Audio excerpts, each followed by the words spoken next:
आज गुरु पूर्णिमा के शुभ अवसर पर आस्करण बाबा शिव पार्वती मंदिर भभुआ में शिष्य परिवार के भाई बहनों के द्वारा धूमधाम से गाना बजाना किया गया एवं प्रसाद का वितरण भी किया गया, जिसमें गुरु भाई श्री सिंह, केसरी सिंह, रविंद्र कुमार सिंह, घनश्याम सिंह आदि उपस्थित रहे। आज मंदिरों में क्या क्या कार्यक्रम हो रहे हैं? क्या गुरु पूर्णिमा के शुभ अवसर पर सभी हम लोग मिलजुल करके यहाँ पर प्रसाद का बहुत भंडारा प्रयास करते हैं और आस्करण बाबा शिव पार्वती के मंदिर पर हर एक साल की भांति सभी लोग के सहयोग से, हमारे भाई बहना सभी के सहयोग से कार्यक्रम हर साल की भांति इस साल भी मनाया जा रहा है।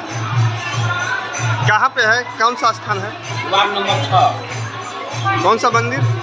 मंदिर कौन सा है? आस्करण बाबा शिव पार्वती मंदिर। क्या नाम पड़ेगा?